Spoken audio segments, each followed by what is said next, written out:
Olá, meu nome é Guga, eu sou do canal G_Berserk e eu realmente por muito tempo não soube o que fazer sobre o canal. Eu queria fazer gameplays, queria fazer um monte de coisa, mas acabou que eu decidi que eu só vou fazer o que der na telha. Eu não conseguia gravar vídeos porque eu tentava sempre fazer a mesma coisa, sempre tentava fazer de um jeito e eu só vou fazer o que eu estiver fazendo já. E com isso me veio a ideia de começar a ler livros aqui no canal. Eu tenho um monte de. Eu gosto muito de ler e eu tenho um monte de livros sem direitos autorais para me processarem e para ler aqui na minha casa. Com isso, eu vou começar aqui com os de Sherlock Holmes, de Arthur Conan Doyle, com Um Estudo em Vermelho, logo o primeiro livro. Dito isso, podemos começar. Sir Arthur Conan Doyle, Sherlock Holmes, Um Estudo em Vermelho. Parte 1, Capítulo 1. Senhor Sherlock Holmes. O ano de 1878, eu peguei meu diploma de doutor em medicina pela Universidade de Londres e segui para Netley para fazer minha especialização de cirurgião do exército. Assim que completei meus estudos, eu fui convocado para a 5ª Divisão de Fuzileiros como cirurgião assistente. Na época, o regimento estava na Índia. Antes mesmo que eu pudesse partir, a Segunda Guerra no Afeganistão estourou. Ao pousar em Bombém, eu descobri que minha equipe já tinha feito grandes conquistas e por isso tinha também grandes inimigos no país. Contudo, eu segui junto com outros oficiais que estavam na mesma situação que eu e conseguimos chegar seguros em Kandahar, onde ficava o meu regimento. O tempo de serviço trouxe honras e promoções para muitos, mas para mim trouxe apenas má sorte e desastres. Eu fui retirado do posto de serviço em que eu estava e removido para Berkshires, onde servi na trágica guerra do Afeganistão. Lá, eu fui atingido na coxa por uma bala inimiga. O ferimento quase provocou a minha morte. Não fosse meu companheiro ter me socorrido e me levado de volta em segurança para os campos britânicos. Padecendo de dor e muito fraco devido aos traumas que sofri, fui removido pelo trem de feridos e levado ao hospital. Lá eu reagi bem, mas quando estava prestes a caminhar novamente e ter um pouco de autonomia, fui atingido pela maldita febre que rondava o Oriente. Durante meses minha vida ficou por um fio. Minha situação era tão terrível que fui enviado novamente para a Inglaterra. Depois de um mês de viagem, eu cheguei novamente às terras britânicas.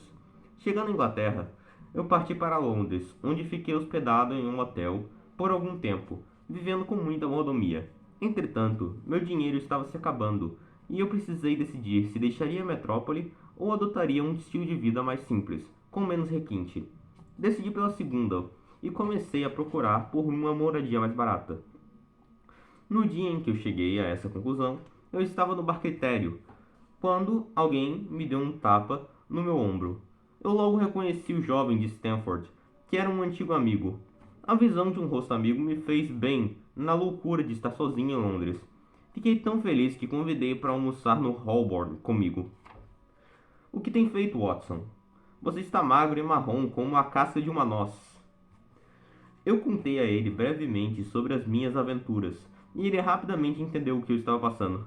Pobre homem, exclamou ele, comovido pela minha história. E o que você vai fazer agora? Estou procurando por um lugar para morar. Encontro-me no desafio de encontrar um lugar confortável por um preço justo. Que engraçado! Foi a segunda vez a pessoa me falar isso hoje. E quem foi a primeira? Perguntei. Um companheiro que está trabalhando no laboratório químico do hospital.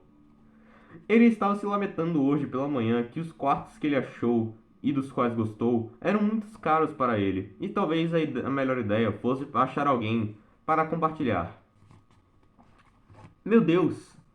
Se ele realmente quer dividir um lugar bacana com alguém, eu sou a pessoa que ele procura. Até prefiro morar com alguém do que morar sozinho.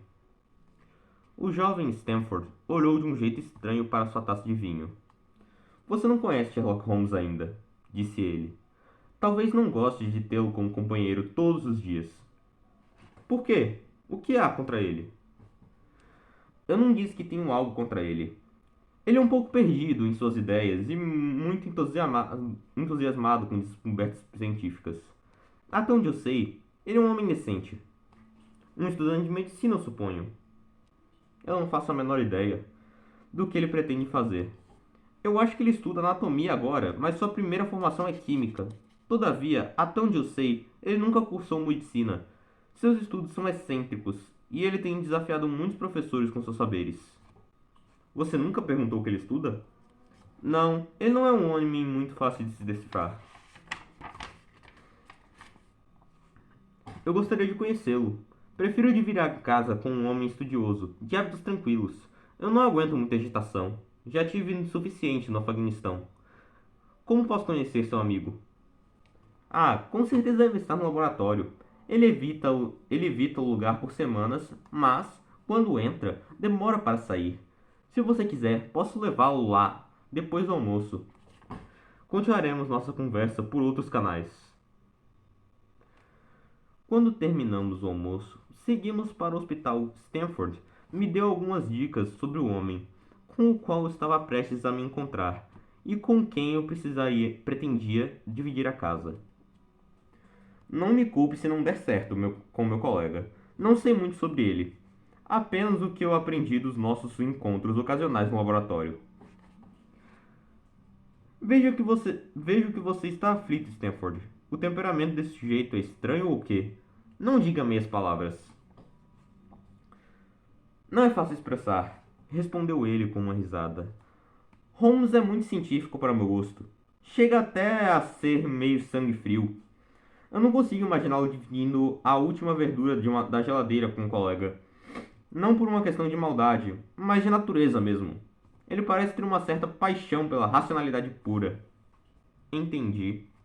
Sim, ele gosta de levar tudo ao limite, principalmente no que diz respeito à análise de objetos e dissecações no laboratório. E você disse que ele não estuda medicina? Não!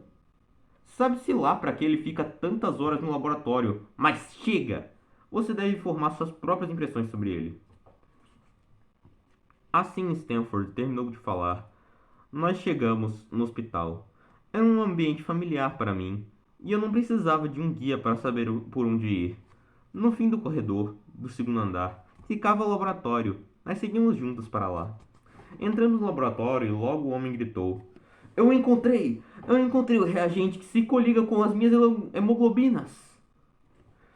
Ele dizia isso para o meu companheiro como se tivesse encontrado minas de ouro.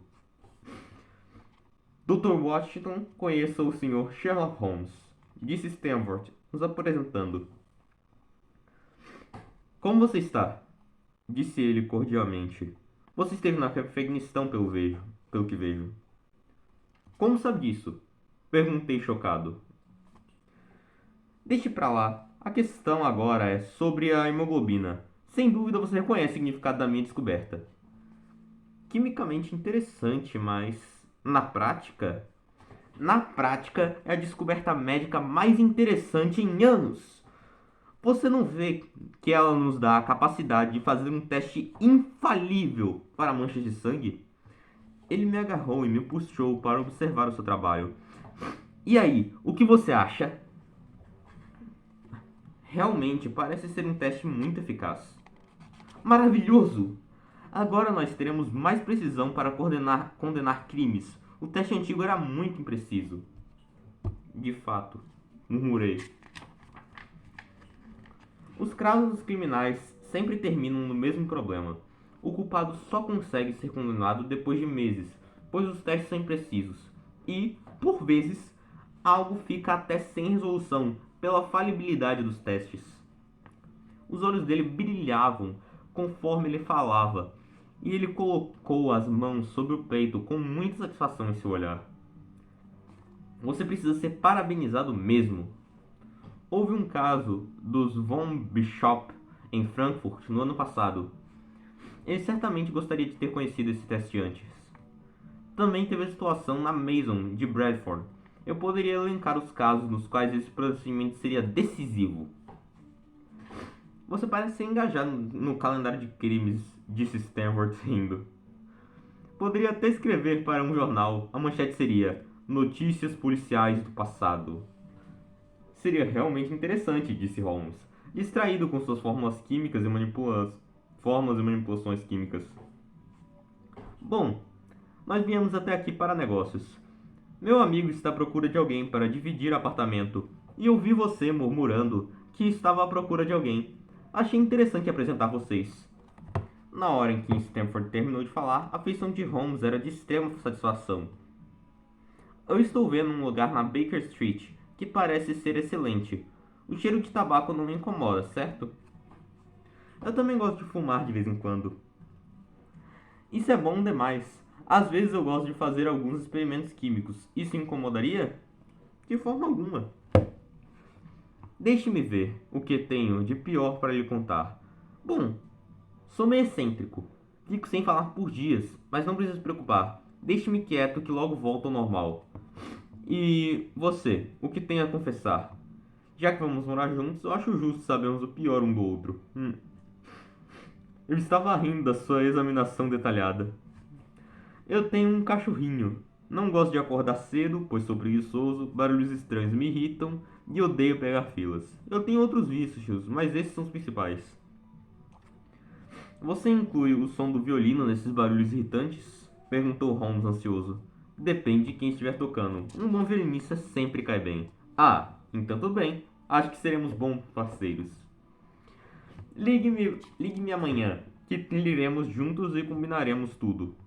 Está certo, disse eu apertando a mão de Holmes. Nós o deixamos trabalhando em seus experimentos e partimos para o meu hotel. A propósito, como ele sabe que eu fui para Afeganistão? Isso é mais uma peculiaridade sobre ele. Muitas pessoas gostariam de saber como ele sabe sobre tudo. Então essas habilidades dele são um mistério. Você terá que estudá-lo. Tchau. Tchau, respondi entrando no meu hotel. Bom, esse foi o fim do capítulo de hoje. Obrigado por assistir. Vejo vocês em breve.